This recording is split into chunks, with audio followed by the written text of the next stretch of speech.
El corazón y el alma de la fe cristiana se encuentra en el anuncio «El Señor ha resucitado».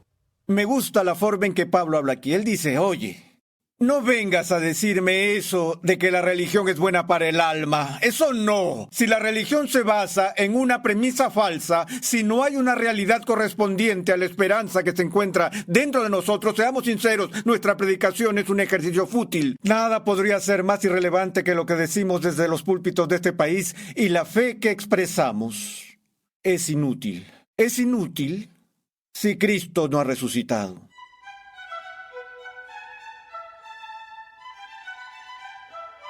Bienvenidos una vez más a Renovando tu Mente con el Dr. R.C. Sproul mientras continuamos la edificante serie de enseñanza Sorprendido por el Sufrimiento. Por muchos años, aquí en los ministerios Ligonier, soñábamos y orábamos a Dios por la oportunidad de traer recursos de sana doctrina confiables a las personas de habla hispana, no solo en Latinoamérica, sino también alrededor de todo el mundo. En los últimos 3 años, por la gracia de Dios, hemos podido expandir nuestra biblioteca Ligonier a más de 20 libros en español y hemos podido alcanzar millones de personas a través de la programación de Renovando tu Mente y nuestras publicaciones en nuestro blog y las redes sociales. Hoy nos complace anunciarles otro gran hito en nuestra historia de alcance al mundo hispano: el lanzamiento de la Biblia de Estudio de la Reforma. Nuestra Biblia de estudio, editada y revisada por el Dr. R.C. Sproul. En unos minutos te daremos más detalles. Una de las dimensiones más difíciles que experimenta una persona al acercarse a la muerte es el conocimiento preocupante de que el viaje debe hacerse solo, sin compañía humana. Podemos tomar su mano y ellos pueden sostener la nuestra. Pero llega un momento en que sucede la separación. Es esa separación, aunque temporal, lo que angustia nuestros espíritus. Para dejar a un lado las especulaciones sobre la vida después de la muerte, debemos centrar nuestra atención en las palabras y experiencias de Jesús. El concepto de vida después de la tumba no solo fue el centro de su enseñanza, sino que su propia resurrección corporal y su aparición ante cientos de personas constituye la piedra angular de la fe cristiana. Recuerda que en nuestra página web renovandotumente.org puedes descargar una guía de estudio gratuita para tu edificación personal o para usarla en grupos pequeños. Pasemos ahora al salón de clases una vez más a escuchar al Dr. R.C. Sproul en la voz de Pepe Mendoza mientras medita sobre la resurrección de Cristo y explica cómo la victoria de nuestro Señor sobre la muerte nos anima a sufrir con esperanza. Mi poeta favorito de todos los tiempos es Edgar Allan Poe. Y la obra de Poe, como saben, es algo pesimista y en ocasiones macabra. Hace poco tiempo tuve la oportunidad de leer una serie de ensayos críticos que Poe había escrito. Él no solo escribió poesía, sino que también escribió literatura técnica sobre su oficio y sobre teorías generales de estética, de la belleza y ese tipo de cosas. Pero en este ensayo en particular, Poe plasmó sus ideas sobre cómo debería ser un poema ideal. Él vio que el poema estaba diseñado para provocar al alma, para tener una experiencia de belleza y dulzura, que era algo que trascendía la dimensión cognitiva e intelectual de la vida. Entonces dijo, por ejemplo, que un poema debería poder escucharse en un solo lugar y por lo tanto descartó toda la poesía de Homero y la épica porque era simplemente demasiado extensa para capturar el alma en esta experiencia de belleza. Luego pasó a ilustrar su idea de la poesía simplemente escribiendo en papel cómo es que compuso su poema más famoso y por supuesto ese poema, el más famoso, se llama El Cuervo. Él analizó, en primer lugar, cuál creía que debería ser la longitud ideal de un poema y llegó a la conclusión de que debería estar en algún rango alrededor de 100 líneas, y El Cuervo está dentro de esa estructura. Luego él dijo que un poema es algo diseñado para hablar a la emoción.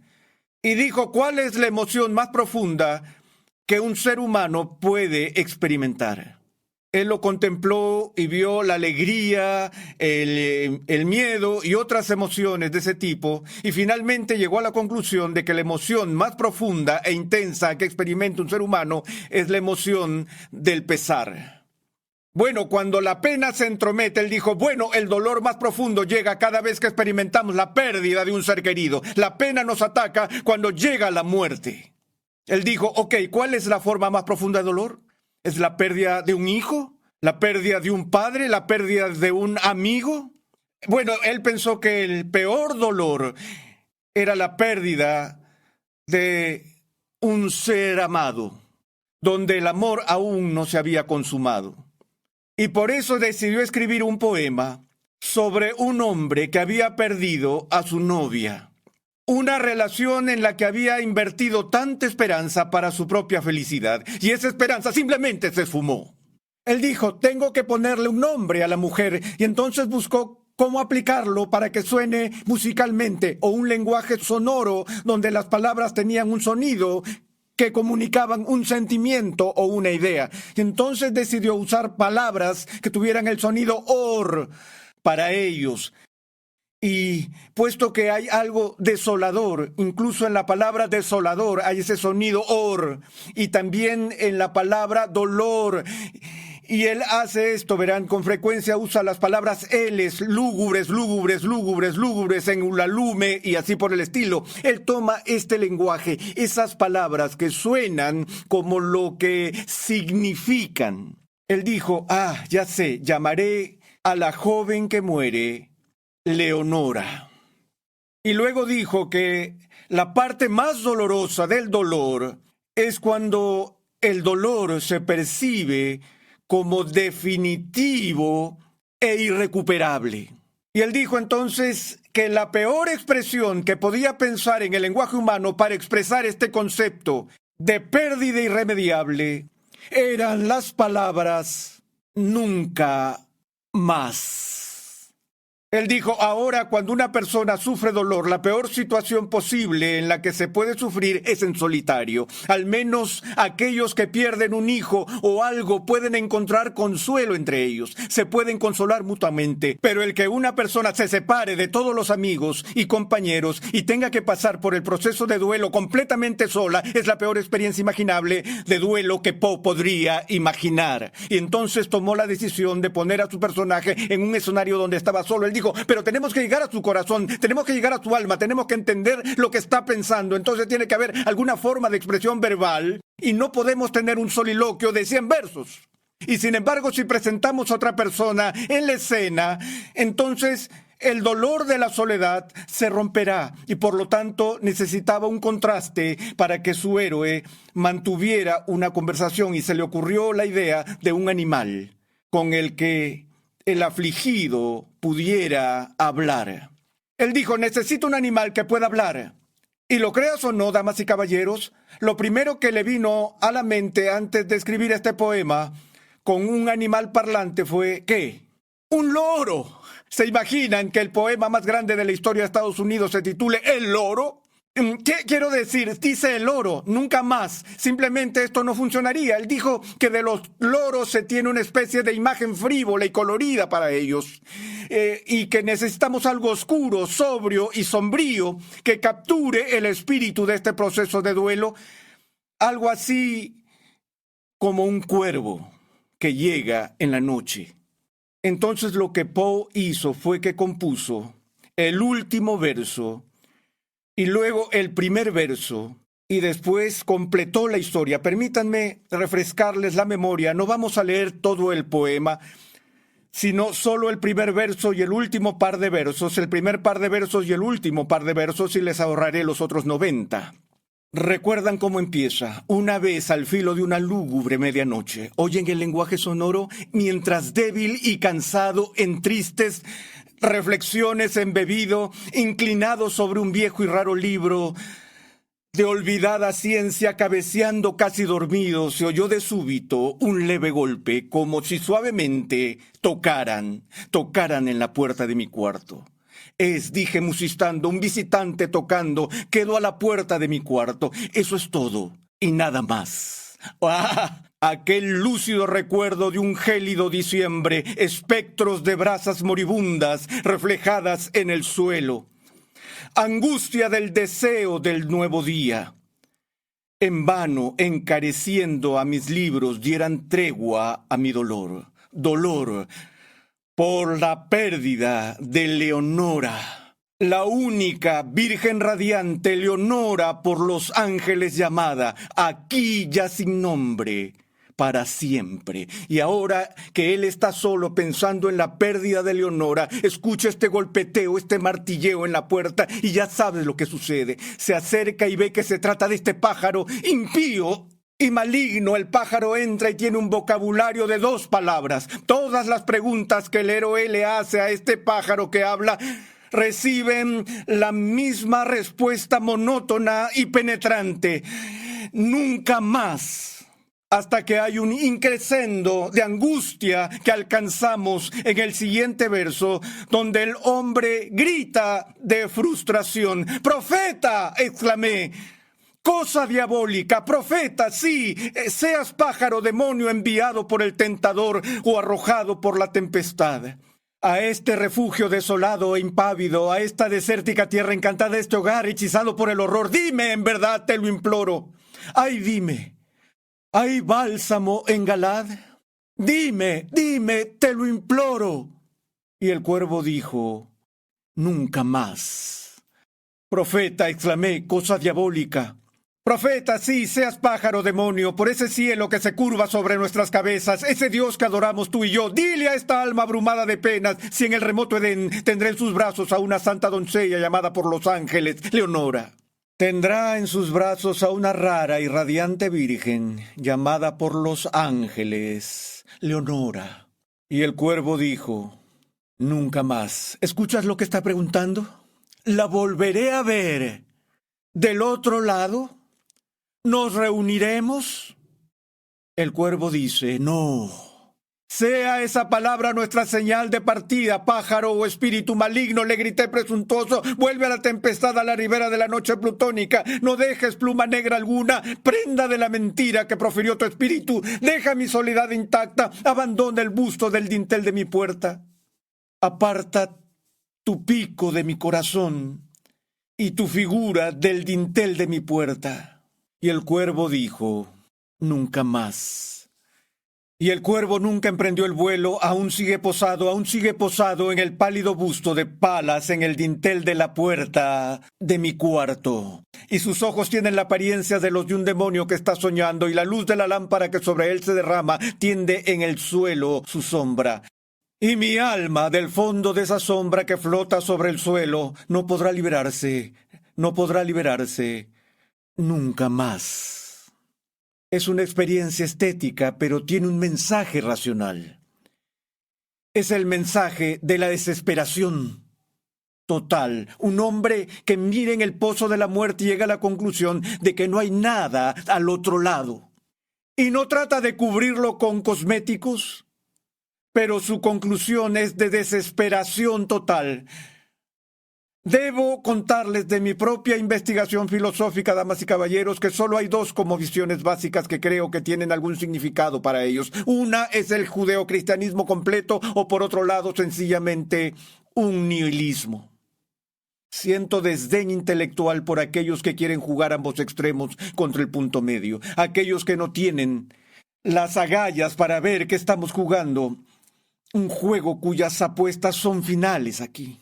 Pablo, el apóstol, lo entendió cuando tuvo que ministrar a la gente de la iglesia que él había empezado en Corinto. Entendemos que Pablo, el judío Saúl, era con toda probabilidad el hombre más educado en Palestina. Tenía el equivalente a 2 doctorados en la escuela rabínica de Jerusalén cuando tenía 21 años. Era un pensador brillante. Y ahora, a medida que su vida cambia debido a su experiencia personal del Cristo resucitado, tiene que enfrentar un problema que surge en una de sus iglesias, una iglesia que había sido acosada por el escepticismo, que era parte de la cultura de la época. La gente en Corinto estaba planteando la pregunta de si era simplemente un asunto de credulidad, colocar la fe y la esperanza en la vida después de la muerte.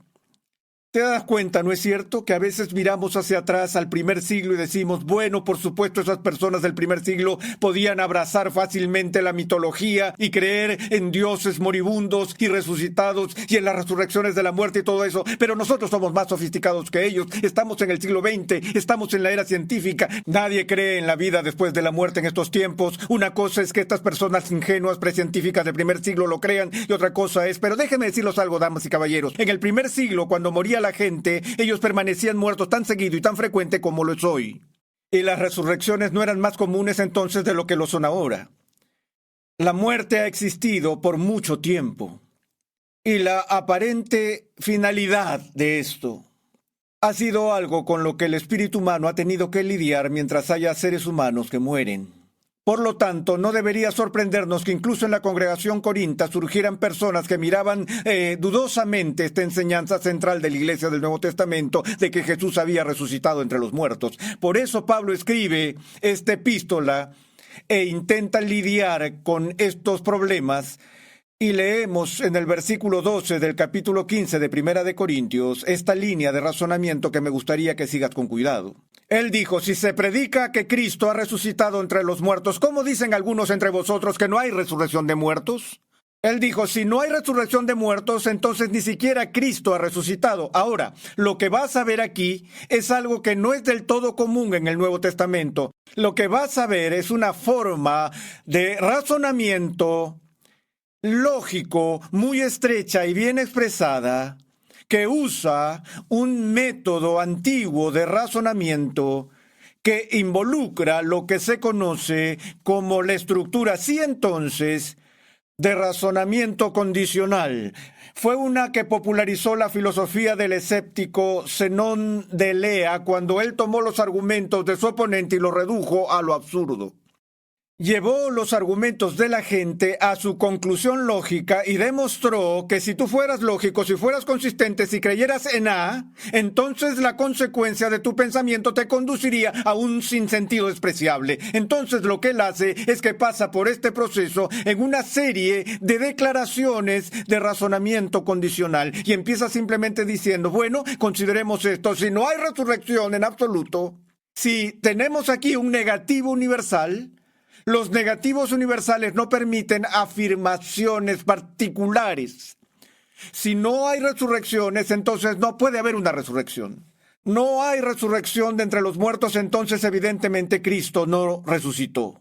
Sigamos la línea de pensamiento. Si Cristo no ha resucitado, vana es entonces nuestra predicación y vana también vuestra fe.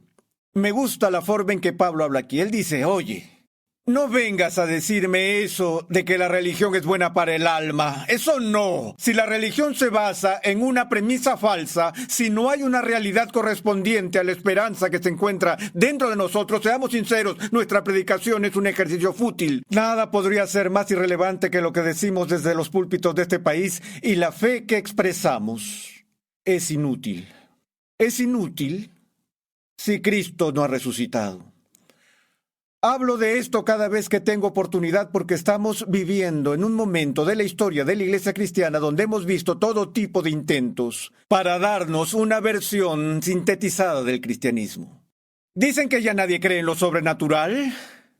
No creemos en lo milagroso, no creemos en los nacimientos virginales y las muertes expiatorias y las resurrecciones y las ascensiones y los ángeles y todo eso. Rudolf Bultmann, el estudioso alemán, dice que no puedes usar la quimioterapia moderna, no puedes usar la electricidad, no puedes usar las comodidades de nuestra cultura y aún creer en los ángeles y los nacimientos virginales. Entonces la iglesia se queda con un gran problema en sus manos. ¿Qué hacemos con estos miles de millones y miles de millones de dólares en inversiones que hemos realizado en estos edificios y la influencia que tenemos en la cultura? Y sin mencionar a un par de generaciones de hombres y mujeres que han sido ordenados en el clero, que ahora no tienen otro lugar para trabajar.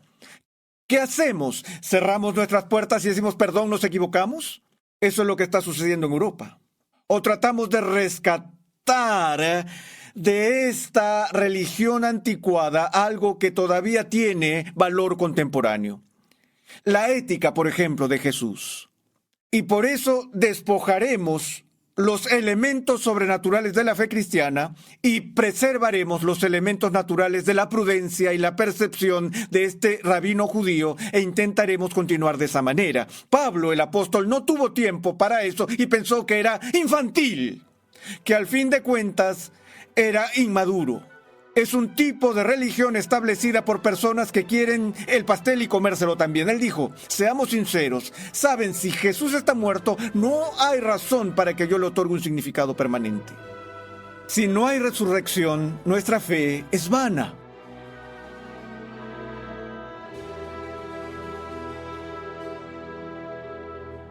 En 1846, Simon Greenleaf, autor de un tratado sobre la ley de la evidencia y uno de los eruditos legales más destacados del siglo XIX, dijo: «Las grandes verdades que declararon los apóstoles fueron afirmadas al enfrentar los terrores más espantosos que pueden presentarse a la mente humana. Su maestro había muerto recientemente como un malhechor. Los intereses y las pasiones de todos los gobernantes y grandes hombres en el mundo estaban en contra de ellos. Al propagar esta nueva fe, aún en la manera más inofensiva y pacífica, ellos no podían esperar otra cosa que desprecio, persecuciones amargas y muerte. Sin embargo, ellos difundieron esta fe con entusiasmo y soportaron todas esas miserias con regocijo sin desmayar. Era imposible que ellos pudieran haber persistido en afirmar las verdades que habían narrado si Jesús no hubiera realmente resucitado de entre los muertos». Recientemente publicamos el libro titulado Sorprendido por el sufrimiento, el papel del dolor y la muerte en la vida cristiana, el cual es una excelente herramienta para ayudarnos a profundizar en este tema del sufrimiento y la muerte. Este libro ofrece consejo bíblico sólido y consuelo para los que sufren y para los que ministran a los que sufren. Consejo que ayuda a los creyentes a soportar los tiempos de prueba con la fe en un Dios que es tanto amoroso como bueno.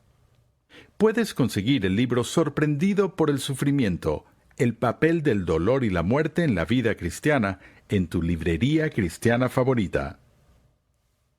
El redescubrimiento de la verdad que impulsó la Reforma en Europa hace 500 años ha despertado una nueva reforma en el mundo de habla hispana hoy. Es por eso que nos complace presentar la Biblia de Estudio de la Reforma. Esta nueva Biblia de Estudio de los Ministerios Ligonier está cuidadosamente elaborada para ofrecer una experiencia de lectura, estudio y discipulado sin precedentes para cada edad y etapa de la vida cristiana.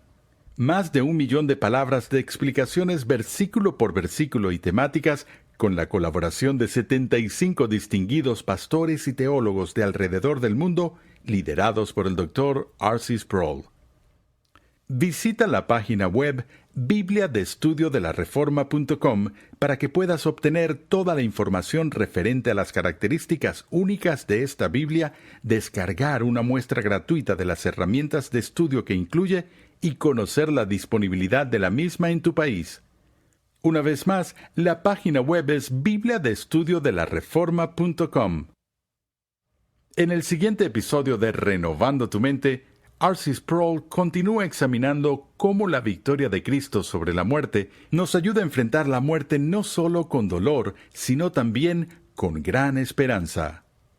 Escucha un avance de nuestro próximo programa. Pablo no tuvo tiempo para un cristianismo sin resurrección, porque entendió que el corazón y el alma de la fe cristiana, lo que hizo de la fe cristiana la fe cristiana, fue el anuncio, no de que se supone que debemos amarnos unos a otros, sino el anuncio, Él ha resucitado. Renovando tu Mente es una producción de los Ministerios Ligonier, la confraternidad de enseñanza del Dr. R.C. Sproul. Nuestra misión, pasión y propósito es ayudar a las personas a crecer en su conocimiento de Dios y su santidad. Dios llama a su pueblo a ser transformado por la renovación de su mente. Es por esta razón que transmitimos una enseñanza que expone las glorias de Dios reveladas en la Biblia en el contexto de la cultura, la filosofía, la apologética, la ética y la historia de la Iglesia. Nuestra programación es posible gracias al generoso apoyo en oración y financiero de cristianos alrededor del mundo. Para hacer tu donación, por favor visita nuestra página web renovandotumente.org. Suscríbete a nuestro canal en YouTube Ligonier Español para que puedas disfrutar de todo el material de enseñanza que estamos produciendo completamente gratis y en español. Para contactarnos, por favor envíanos un correo electrónico a programa@renovandotumente.org con tus preguntas, testimonios y comentarios. Sintonízanos nuevamente en esta misma emisora y en este mismo horario y únete a nuestra gran comunidad virtual en las redes sociales.